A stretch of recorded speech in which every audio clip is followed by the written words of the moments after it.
Hello, Babette Hayes, and welcome to Decoration and Design. So today you were talking about the evolution of trends and moving from the 60s when you first came into Australia right through to now. You've had a highly successful career that spanned over 40 years. What are some of the major changes that you've seen in interior design through this time? I think confidence, a sense of more confidence and of what people can do. But I also want to say that in the 60s and 70s, it required confidence to be able to use colour the way people use colour. You know, it was a real sense of excitement. And now there's a sense of it's more, I guess, tailored. It's peaceful, calming. We've had the excesses of the 80s, you know, where too much was being spent and too much was happening, and things were being destroyed, really. And the 90s was about a new phase. So now we've got, you look through the magazines, and I sometimes say to people, why don't you go into the newsagents, flip through, you know, 4 or 5 of the magazines, you get the feeling that is coming through that. And there is a sense of people being more conscious about what they can feel through their own home, in their own home, that sense of peace and calm. You mentioned the impact of colour in the 60s, and there was such a boom of colour at that time. Why do you think it was embraced so much? Because they hadn't had it. I'm mentioning the Second World War, and then the 50s, where people were starved of materials, so the war led to a shortage of everything, and building materials as well. So in terms of what was available, what you could do with it, and suddenly we had architects who had travelled overseas, interior designer Marion Best who travelled overseas, other people who'd gone on their big, people went for 6 months and they saw this wonderful, exciting stuff that was happening in Scandinavia, Finland, Germany, Italy, and they started to bring for themselves individual pieces of furniture, and then some of them started to import the stuff. And then what happened was that as we saw more of that furniture available, and we photographed it. Well, I was always looking for something like that. So we were doing a new magazine, we were putting new materials in, and it was about creating that sense of excitement and stimulation. And people were starved. They really wanted something that was different, that was not so conservative and staid. I mean, in those days, when you did a photograph for a magazine like House and Garden, you had to put the woman's name down as her husband's name. This is John Smith. We had to break down those barriers, those conventions of the conservative, classical, English look. And it was also quite a strong American look, but through the Americans we got the kitchen, a better designed kitchen, so that was important.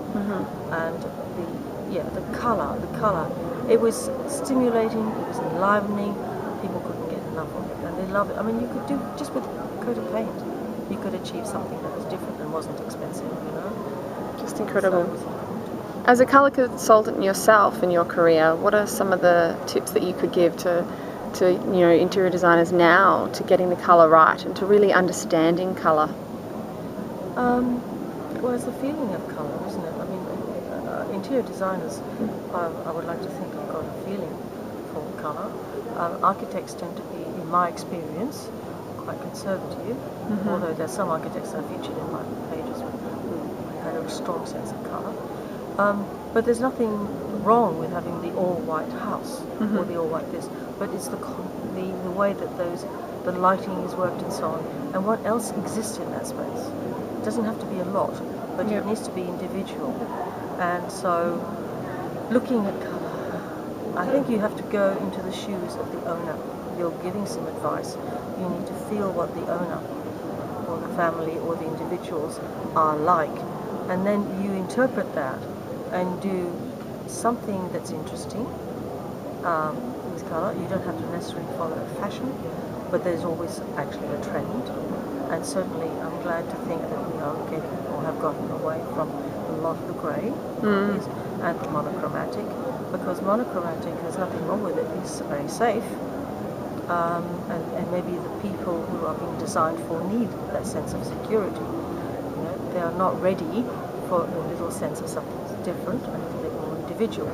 So you'll find that the colour consultant or the interior designer will be selected on the basis of familiarity, they like the work that they do, and so on. So it's a two-way thing. It's the client who needs to be sure that she's doing what the client is needing, you know, and guide them to look at different options and consider, to think about. You don't do it instantly, you think about things, you feel your way into things.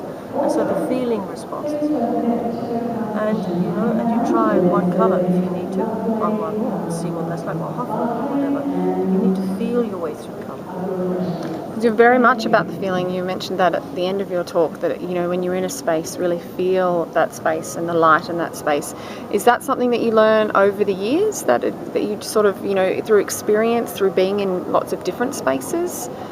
Or is it just an innate sense?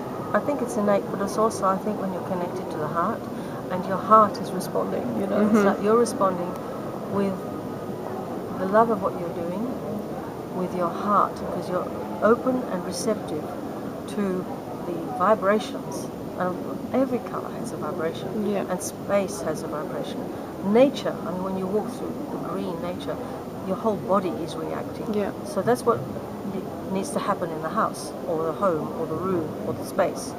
You are responding to, and you are feeling into that area and that experience. I know when I walk through my garden, it's a lot of green. And when I come home, God, I feel so peaceful because I have walked through the green, and on the way out, I walk through, and you can feel the green. I can feel it in my body, you know. And then when I go into my home, it's a different experience as well. Fantastic. So the feeling experience, and the heartfelt experience is important. It's not just theory. You can learn theory, you know, but it's actually extending that beyond the theory. Fantastic. Thank you so much for your insight today.